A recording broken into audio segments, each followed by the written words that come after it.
شكرا.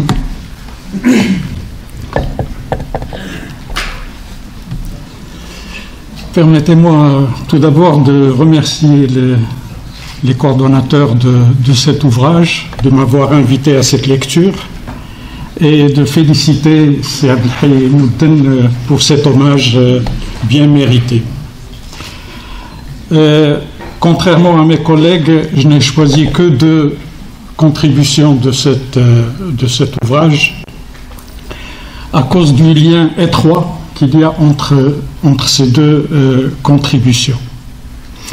Il s'agit de la contribution de Driss Sikes, le réel et la fiction, par-delà le dualisme, et la contribution de Sesbti, l'Uchronie et l'histoire des possibles. Alors, j'ai choisi comme titre de cette intervention « Histoire et fiction vers une transgression des frontières ». Le lien étroit entre les 2 contributions m'ont fait penser à l'introduction d'un ouvrage de Ivan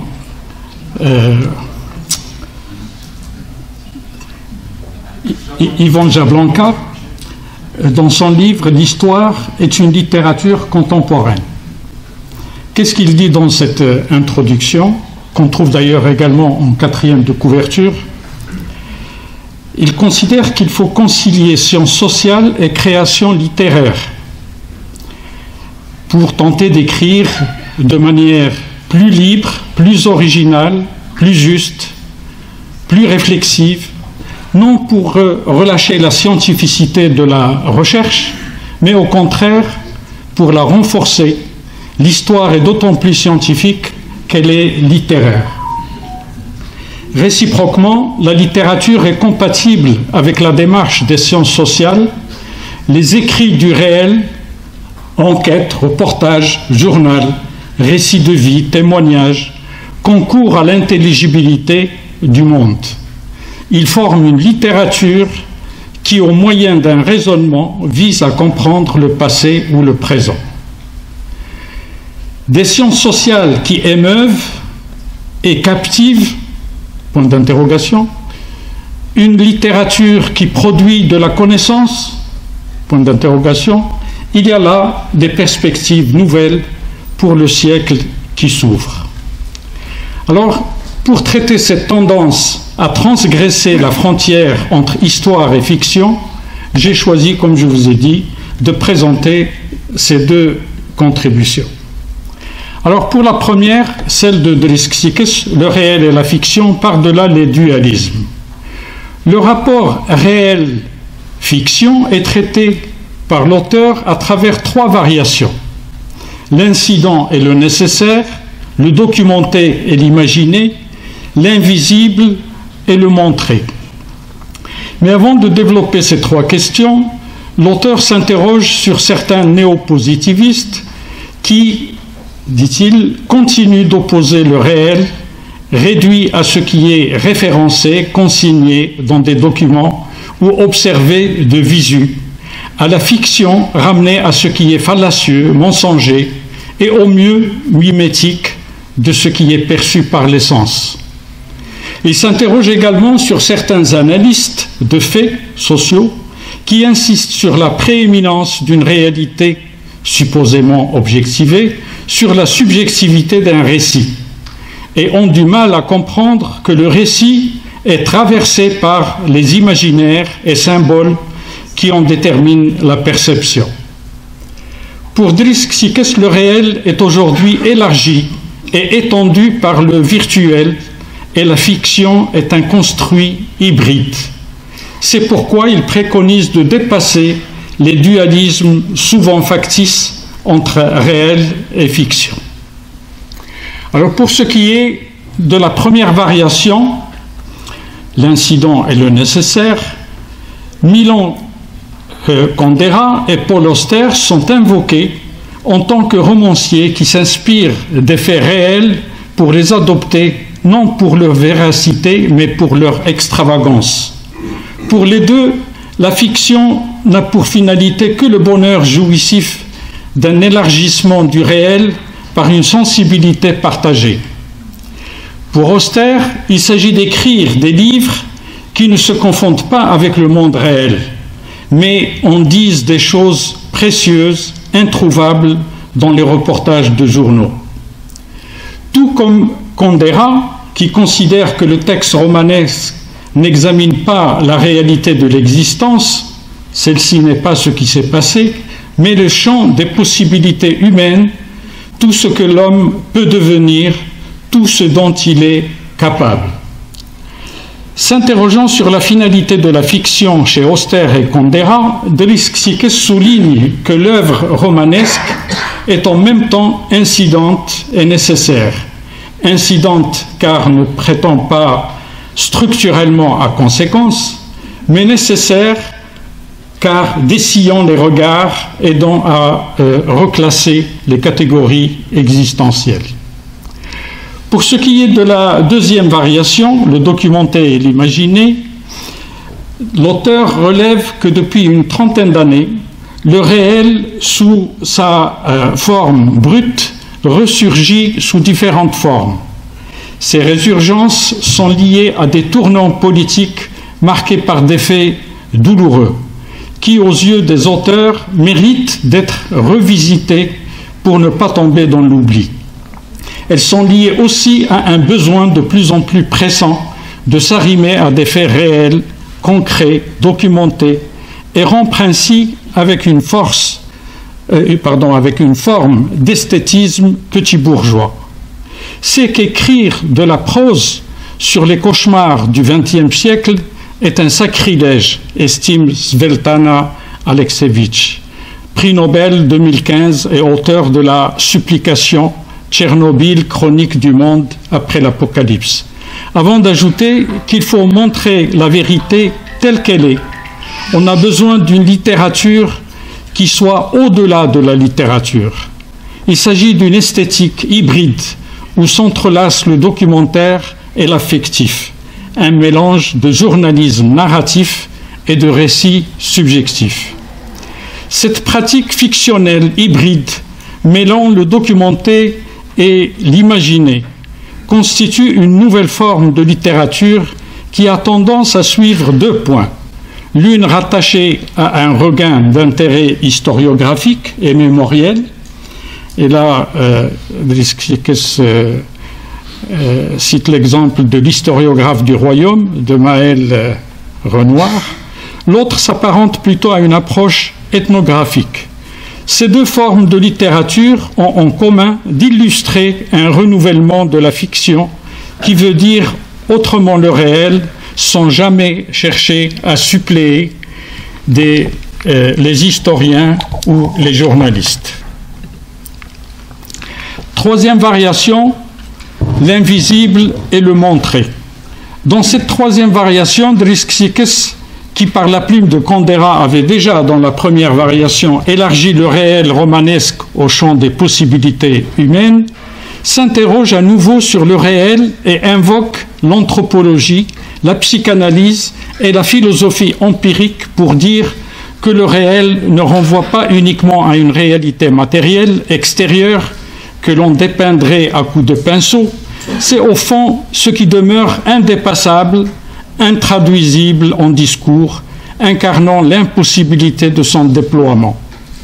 Le souffle d'air, le désir, les odeurs autour, les traces de violence sur un corps, son inertie, mais aussi la pulsion de vie qui l'anime. Mais face à des drames insoutenables et au devoir de mémorisation, les modes d'écriture fictionnelle et dramatique ont cherché le moyen de montrer l'invisible, de capter ce réel insaisissable. L'approche poético-politique est tentée pour consigner sur papier ou incarner sur scène une douleur ressentie dans le corps.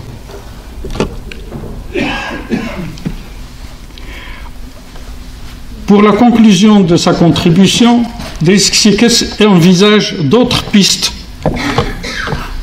qui peuvent être empruntées dans les rapports fiction-réel. La première piste est celle de la relation entre le virtuel et le réel, relation qui mérite selon lui d'être appréhendée davantage, car elle permet d'élargir le réel et en étendre les possibilités. La deuxième piste à suivre est celle de l'interdisciplinarité et la pluralité des modalités de discours pour appréhender la complexité d'une époque, la nôtre. Enfin, la tendance littéraire en gestation annonce l'existence d'un entre-deux épistémique et sensible entre fiction et sciences sociales qui n'aborde plus le réel et la fiction de façon binaire mais tressée. Voilà pour la contribution de Drisksikes. Celle de Abdelahad Sebti est intitulée « L'Uchronie et l'histoire des possibles ».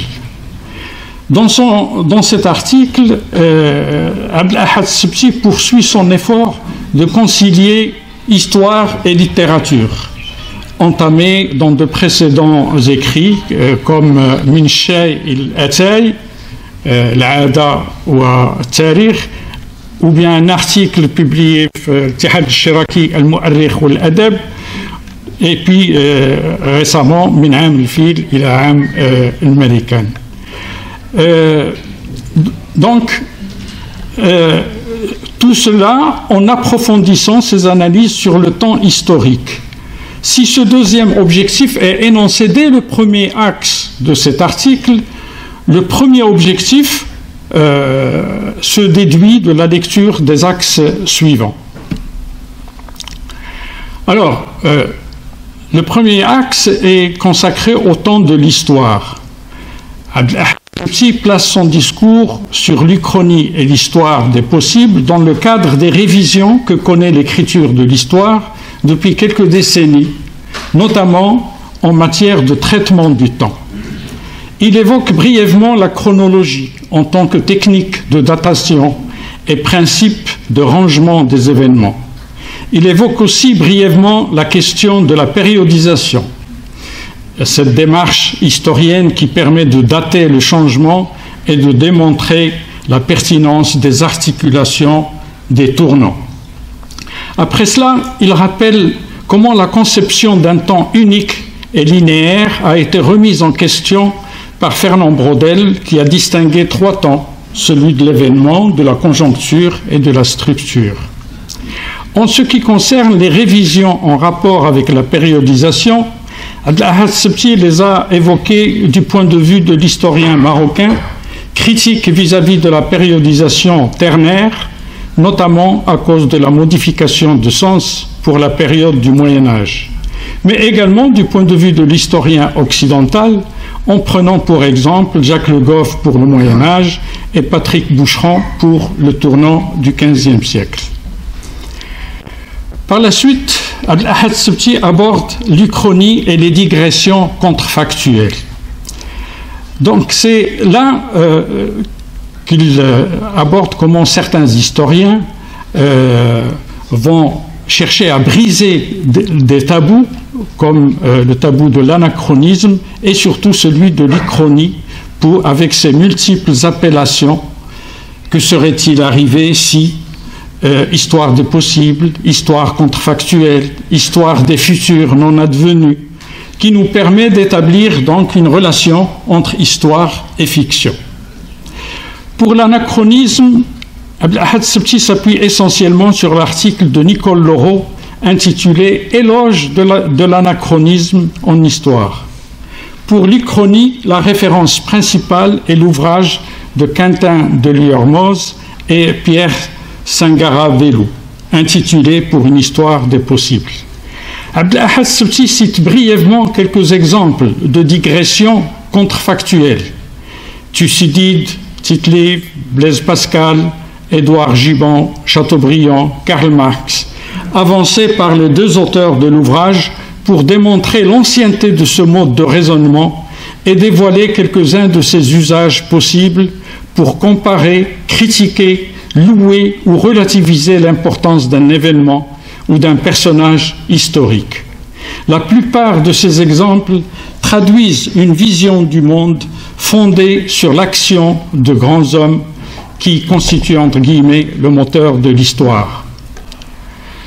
Abdel-Ahad Sebti cite plus loin des digressions contrefactuelles, semble-t-il uniques dans le monde arabe, de Abdullah Laroui, influencé par Max Weber et Raymond Aron, extraites de Sunna wal-Islah et de Philosophie et Histoire. Dans ce dernier ouvrage, par exemple, où il relate plusieurs épisodes de son parcours autobiographique, Abdullah Laroui revient à l'approche hypothétique et annonce dès l'introduction qu'au bout du compte, c'est le lieu et le moment qui ont fait de moi un historiciste, comme ils ont fait de leur aveu de Sartre, un existentialiste humaniste, et d'Althusser, un marxiste anti-humaniste. Avant d'ajouter plus loin, je pense qu'il est utile de comparer ce qui a eu lieu avec ce qui a pu avoir lieu. Ce qu'il n'a pas manqué de faire en évoquant les choix qui ont contribué à façonner sa pensée. La France plutôt que le Moyen-Orient, Sciences Po plutôt que l'ENS, la Sorbonne plutôt que l'ENA, l'histoire plutôt que le droit.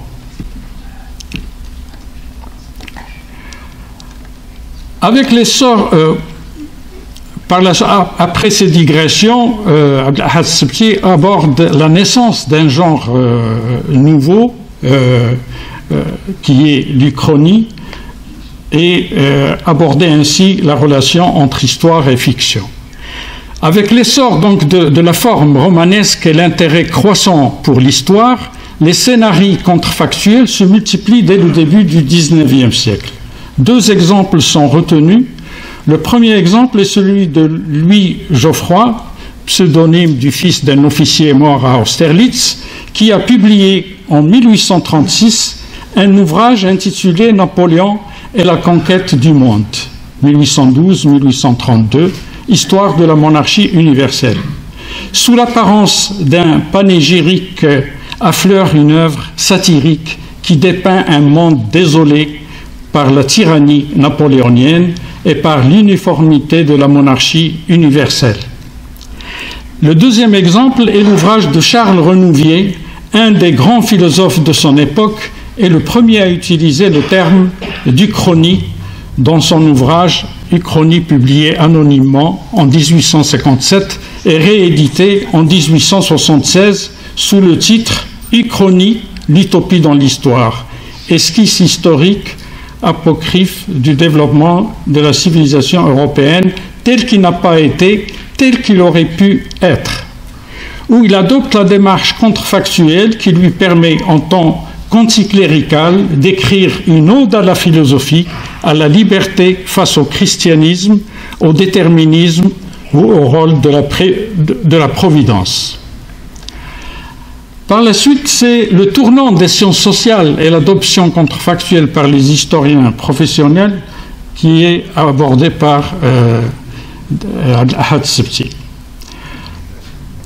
Là, c'est Max Weber qui est souligné, qui a eu recours à l'expérience mentale pour remplacer scientifiquement l'expérience de laboratoire, une ruse de l'esprit qui permet, par un processus imaginaire et probabiliste, de retrouver les facteurs déterminants et de distinguer la causalité accidentelle de la causalité adéquate en construisant des cours alternatifs d'événements entre lesquels le facteur dont on pèse l'importance fait la décision.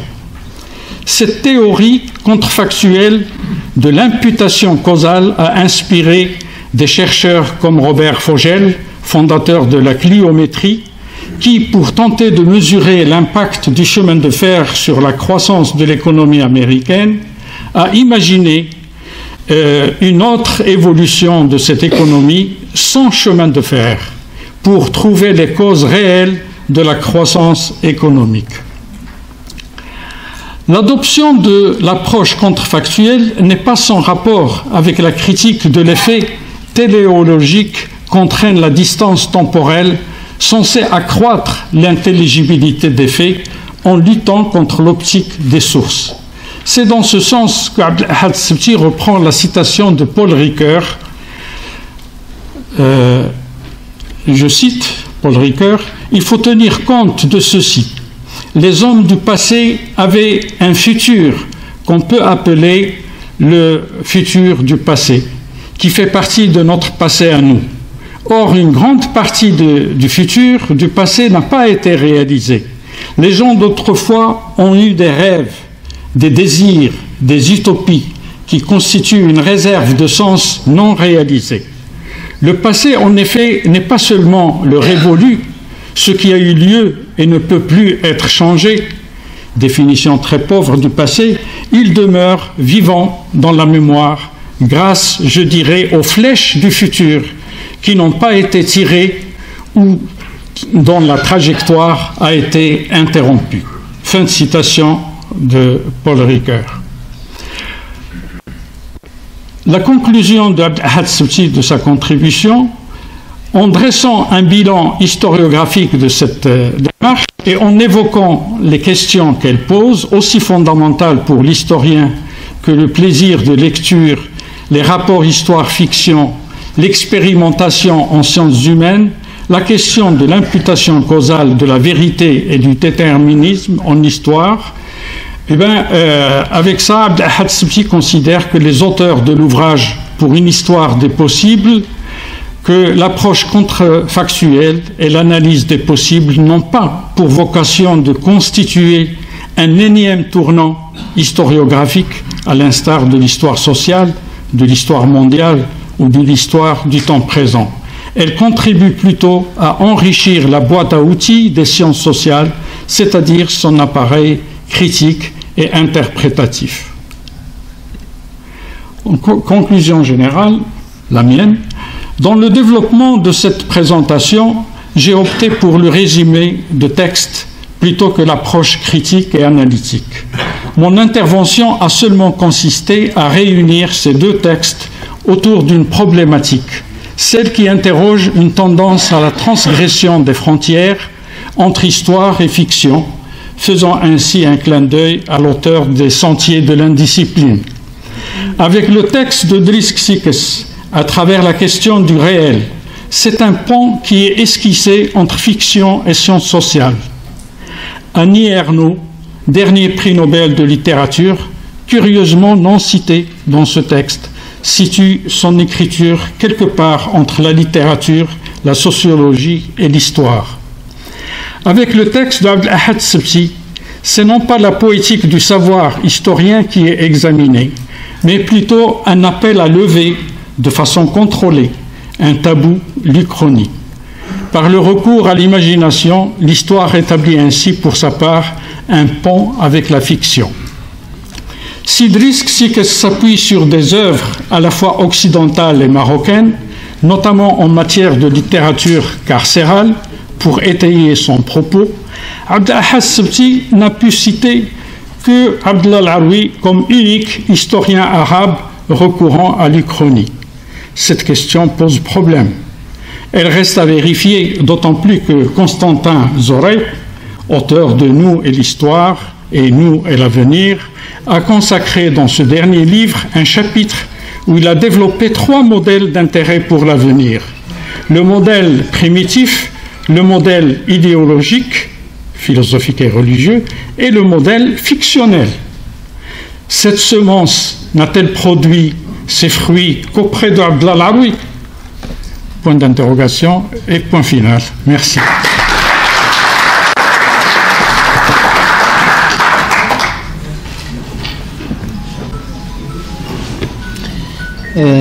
شكرا مصطفى. كما قلت قبل أن يأخذ مصطفى حسني إدريسي الكلمة، فقراءته أضاءت سلطت الضوء على مساهمتين أساسيتين. وفي الواقع قراءة مصطفى حسني أبانت لماذا ينبغي للباحثين ومجموع القراء أن يقرأوا هذا الكتاب بتباعد. هو اختار بحكم اهتمامه، اختار أن يركز على هاتين المادتين، وهي تشكل تخوم لأنه في الحدود بين الإبستيمولوجيا إلى بويتيكو الشاعرية وإبداعية الكتابة والنماذج العليا، تقريبا دي زاركيتيب دو كرياسيون، يعني النماذج العليا للإبداع في مجال العلوم الإنسانية. وبهذه القراءة تكتمل في هذه الجلسة هدية القراء إلى عبد الحي بعد حول هدية الذين كتبوا، فليتقدم ليقول ما يريد أن يقوله.